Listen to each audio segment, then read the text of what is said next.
এবার ইসরায়েলের বুকে কাঁপন ধরিয়ে দেওয়ার মতো একটি ভিডিও প্রকাশ করেছে হিজবুল্লাহ।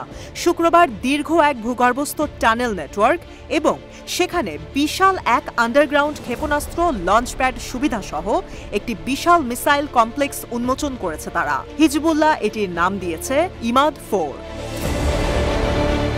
গোষ্ঠীটির মিডিয়া উইং ইমাদ-4 মিসাইল কমপ্লেক্সের সুবিধা ও ব্যাপকতা প্রদর্শন করে প্রায় 5 মিনিটের একটি ভিডিও প্রকাশ করেছে।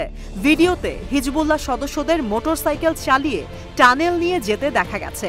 আওয়ার মাউন্টেন্স আওয়ার স্ট্রংহোল্ডস শিরোনামের ভিডিওটিতে ইমাদ-4 এর ব্যাপকতা তুলে ধরা হয়েছে। ভিডিওটিতে দেখা গেছে হিজবুল্লাহ যোদ্ধারা একটি অত্যাধুনিক ভূগর্ভস্থ কমপ্লেক্সের মধ্যে কাজ করছে। টানেলের ভেতরে কোরআনের আয়াতের প্রদর্শন দেখা গেছে। সেখানে লেখা, তাদের বিরুদ্ধে আপনার সামরিক শক্তির যা কিছু সম্ভব তা প্রস্তুত করুন। ভিডিওটিতে গোষ্ঠীটির সামরিক নেতা ইমাদ মুগনিয়ের একটি ছবিও রয়েছে, যিনি 2008 সালে সিরিয়ায় নিহত হন। ভিডিওতে আরও দেখা গেছে ক্ষেপণাস্ত্র বহনকারী ট্রাকগুলো কমপ্লেক্সের মধ্য দিয়ে একটি ভূগর্ভস্থ লঞ্চপ্যাডের দিকে এগিয়ে যাচ্ছে এবং সেগুলোকে উৎক্ষেপণের জন্য প্রস্তুত করছে। ভিডিওতে হিজবুল্লাহ সেক্রেটারি জেনারেল হাসান নাসরুল্লাহর একটি বিবৃতিও রয়েছে, যেখানে তিনি ইসরায়েলকে সরাসরি হুমকি দিয়ে বলেছেন, ইসরায়েল যদি লেবাননে হামলা করতে চায় তবে তারা দাঁত ভাঙা জবাব দেবে। সে আরও বলেছে, তাদের রকেট উত্তরে কিরিয়াত শামোনা থেকে দক্ষিণে ইলাত পর্যন্ত সমস্ত ফিলিস্তিনি ভূখণ্ড জুড়ে রয়েছে। বিশ্বস্ত সূত্র থেকে পাওয়া তথ্য প্রকাশ করে আল মায়াদিন জানিয়েছে, ইমাদ-4 একটি অত্যাধুনিক প্রযুক্তির সুবিধা সম্বলিত সিস্টেম এবং একটি সুরক্ষিত যোগাযোগ নেটওয়ার্ক কমপ্লেক্স, যার মাধ্যমে এটি বাইরের বিশ্বের সাথে সংযুক্ত।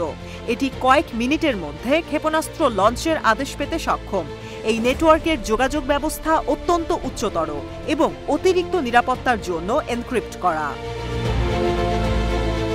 সূত্র থেকে পাওয়া তথ্য বলছে, কমপ্লেক্সটি একটি বিস্তৃত লজিস্টিক দল, সেই সাথে ডেডিকেটেড নির্মাণ, নিরাপত্তা এবং ব্যাকআপ লঞ্চ টিম দিয়ে সজ্জিত।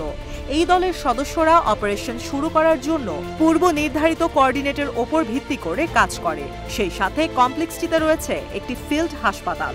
সেখানে 8 মাস থেকে 1 বছর টিকে থাকার জন্য যথেষ্ট রসদ রয়েছে।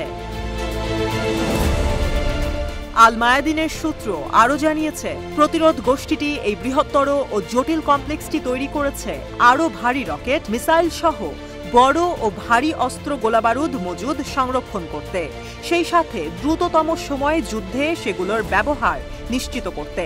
ভিডিওটি এমন সময় প্রকাশ্যে আসলো যখন মার্কিন বিশেষ দূত আমোস হোচস্টেইন বৈরুতে সফর করেছে। এদিকে এক বিবৃতিতে বৈরুতে ইরানি দূতাবাস ভিডিওটি নিয়ে দাবি করেছে যে এটি ইরানের যে কোনো স্থান থেকে ইসরায়েলকে আক্রমণ করতে পারে। বিবৃতিতে বলা হয়েছে, ফার্সিতে আমরা ভূগর্ভস্থ এবং পাথর ও পাহাড়ের অভ্যন্তরে অবস্থিত ক্ষেপণাস্ত্র স্থাপনাকে মিসাইল শহর বলি। এই ক্ষেপণাস্ত্র শহরগুলো সমগ্র ইরানের ভূখণ্ড জুড়ে অবস্থিত। প্রয়োজনে আমরা ইরানের ইসলামিক প্রজাতন্ত্রের যে কোনো জায়গা থেকে শত্রুকে আক্রমণ করতে সক্ষম।